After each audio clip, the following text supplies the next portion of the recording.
Listen to advice and accept instruction. చాలా సార్లు చాలా మంది ఎవరిని సలహాలు అడగరండి. నాకు ఏది తోచితే నేను అది చేసేస్తాను, నాకు ఎలాంటి ఆలోచన వస్తే దాని ప్రకారం వెళ్ళిపోతాను, నేను ఎవరిని సలహాలు అడగను అనుకుంటారు. కానీ దేవుని వాక్యం అలా చెప్పట్లేదండి.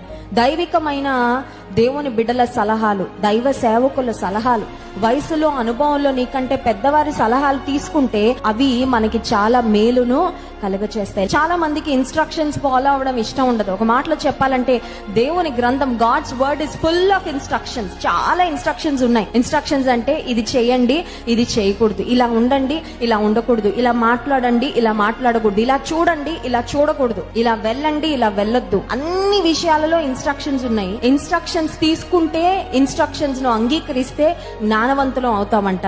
ఉపదేశాన్ని లక్ష్య పెట్టకుండా తృణీకరిస్తే మన జీవితాల్లో నష్టాన్ని పొందుకుంటాం. ప్రభు చేతికి నీ జీవితాన్ని అప్పగించగలిగితే ఆయన నిన్ను మరలా నిలబెడతారు, నిన్ను వాడుకుంటారు, మహిమతో ఆయన నిన్ను నింపుతారు, ప్రభావంతో నింపుతాడు ఆయన. నువ్వు వ్యాపిస్తావు, నువ్వు కుచించుకుపోవు. యేసు ప్రభుని నమ్ముకుంటే నష్టపోతావేమో అని కొంతమంది అనుకోవచ్చేమో, కానీ ప్రభు నిన్ను ఆశీర్వదించాలని కోరుతున్నాడు. మొదటగా నువ్వు ఆత్మలో దీవించబడతావు, ఆధ్యాత్మికంగా దేవుడు నిన్ను విస్తరింపచేస్తాడు.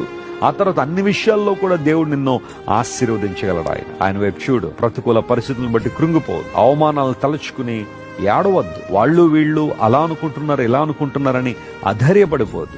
ప్రభు ఏమంటున్నాడో చూడు. ఆయన వాగ్దానాలను నమ్మిక ఉంచు, నువ్వు వ్యాపిస్తావు. దేవుడు నిన్ను విస్తరింపు చేస్తాడు, గొప్ప కార్యాలు నీ జీవితంలో జరిగిస్తాడు. పాడైన స్థలములు నివాస స్థలముగా చేయగలిగే శక్తులు దేవునికి మన జీవితాలు అప్పగించడం వలన మన జీవితాలు ఆశీర్వాదకరంగా మార్చుకుందాం. అద్భుతములు చేయువాడవు అనే మాట. ఈరోజు నువ్వు ఒక అద్భుతం కోసం కనిపెడుతున్నావా? నీ వ్యక్తిగత జీవితంలో ఒక అద్భుతం కోసం దేవుని సన్నిధిలో ప్రార్థన చేస్తున్నావా? నీ ఉద్యోగ విషయంలో, వివాహ విషయంలో, సంతానం విషయంలో, లేదా నీకు ఆల్రెడీ పుట్టిన బిడల జీవితాల్లో అద్భుతాలను ఎక్స్పెక్ట్ చేస్తున్నావా? You have come to the right God. నువ్వు సరైన దేవుని దగ్గరికి వచ్చావు. ఆయన అద్భుతములు చేయడంలో ఆయన చాలా చాలా ఉన్నతుడు. ఆయన వంటి వారు మరొకరు లేరని లేఖనం సెలవిస్తాం. చాలా సంవత్సరాల క్రితం బైబిల్ గురించి ఒక సెక్యులర్ న్యూస్ పేపర్ లో వచ్చిన ఒక టైటిల్ ఏంటి అంటే, విచిత్రాల పుట్ట, విశ్వాసాల మాలిక బైబిల్ అని ఒక టైటిల్ తో ఒక సెక్యులర్ న్యూస్ పేపర్ లో కవర్ స్టోరీ వేశారు. నిజమే, బైబిల్ అనేది విచిత్రాల పుట్టే. అనేకమైన అద్భుతాలు, ఆశ్చర్యకార్యాలు బైబిల్లో కనబడితే దేవుడు మన ఊహకు మించి కూడా కార్యాలు జరిగించగలడని బైబిల్ స్పష్టీకరించింది. ఈ రోజు నీ జీవితంలో అద్భుతాన్ని ఆశిస్తూ ఉంటే నీ దేవుడు అద్భుతాలు చేయడంలో ఆయన సామర్థ్యం కలిగిన వాడు. తనను అంగీకరించిన వారి జీవితంలో ఎన్నో అద్భుతాలు ప్రభు జరిగించారు.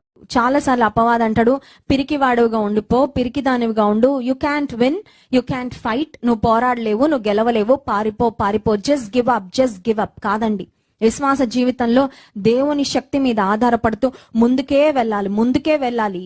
అపవాది వేసే బాణాలు లేక ఆయుధాలలో ఒక ప్రాముఖ్యమైన ఆయుధం ఏంటంటే సందేహము అనే ఆయుధం. ఈ ఆయుధానికి చాలా మంది పడిపోయారండి. ఒకప్పుడు స్ట్రాంగ్ గా ఫెయిత్ లో ఉన్న వాళ్ళు కూడా విశ్వాసం తగ్గిపోయి అనుమానాలు, సందేహాలు పెరిగిపోవడం వల్ల వాళ్ళు విశ్వాస పోరాటంలో ఓడిపోయారు.